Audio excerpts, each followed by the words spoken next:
So their food is really different from ours. I think the only food that we share is rice. That's probably about the only thing that we have in common as far as food is concerned. Um, in Ghana, they sort of have staple foods that everyone eats every day. The first one is rice. The second one that they eat a lot is called fufu. And fufu is it's a mix with cassava and plantains, which are two sort of unfamiliar things here in the United States. Most people know what a plantain is. It's those green bananas that you see at Walmart. That they normally have plantains. But a cassava is a root plant. It's kind of like a potato, but not really. It's hard to explain. We just don't have it here. But what they do to make fufu is they boil the plantain and the cassava in a big pot, and then they pound it. So they have what's called a mortar and piston. I mean, so it's like this big wooden bowl, like a base, and then a long wooden stick that's like the wood on one end is like pounded in. Like, I don't know how to explain it. But so afterwards, when it's really hot, they'll put the plantain in the bowl, in the wooden base, and then the men will pound it. And they'll pound it, and they'll keep adding pieces, and they pound it, and pound it, and pound it. Until it comes out, and when they finish, it's sort of like, it looks like bread dough a little bit. Sort of that color of, like a creamy color, sometimes like a little bit of brownish color, tan, I guess you could say. And that's their favorite, that's like Ghana's favorite food. Every day you'll hear pounding.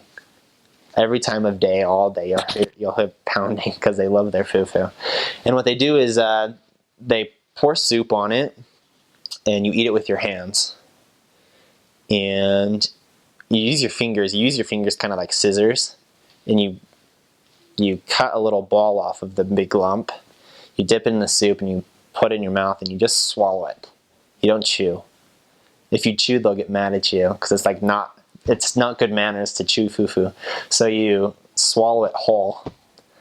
And the first time you eat fufu, you'll gag. Almost indefinitely. Because like we're not used to swallowing stuff whole. It's a really weird sensation. It's kind of slimy and gross. But yeah, the first time I ate fufu, I gagged. I almost threw up. I actually did throw up in my mouth. And then I didn't want to make them feel bad, so I just swallowed it again, and I just kept eating. But I didn't finish my lump. It was pretty bad. Even though I ended up loving it a lot. But they have a lot of different ethnic foods. They have one that's called banku. And banku is that same cassava plant, but they grind it and they dry it out. And then once it's all dry, then they add hot water to it and they stir it in this big metal pot. And they stir it like this, like they push it up against the metal pot towards themselves. And it sort of looks like fufu a little bit, but it's white. And it's a little bit more sticky than fufu is. And it's the same thing now. You dip it in soup or stew, and you swallow it whole.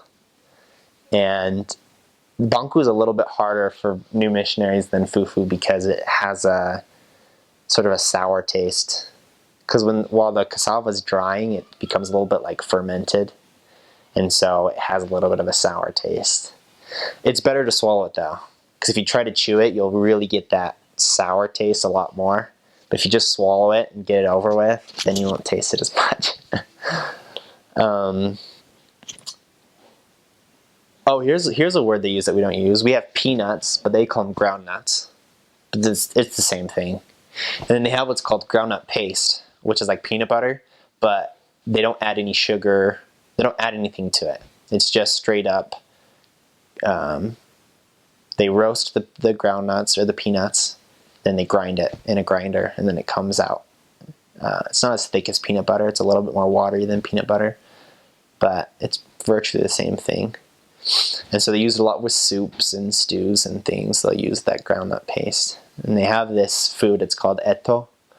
And they boil plantain, and then they have these clay bowls that they make. They're like homemade clay bowls. And they have this grinder, it's a hand grinder. It looks like an hourglass, but it's just solid wood. And they grind the plantain in the clay bowl. Then they add the groundnut paste to it.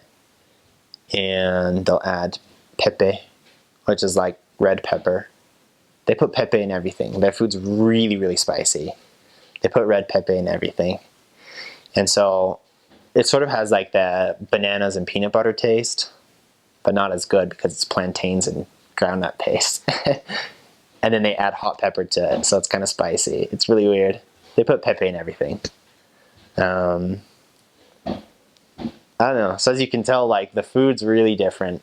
They don't eat anything plain. They have plain rice, but they even eat their rice differently than we do. They have what's called stew. It's mostly just like onions, cabbage, tomatoes, things, and sometimes it's really thick, sometimes it's really watery, and they just pour it on top of plain rice, no salt or anything, and then they just eat it. I think that's why they use a lot of pepe, because they didn't use as much salt. So they think that if there's no pepe, if there's no spiciness in it, then it doesn't taste like anything to them, and so that's why they put pepper in everything. Everything. Even they have porridge with pepe in it for breakfast, which is pretty funny.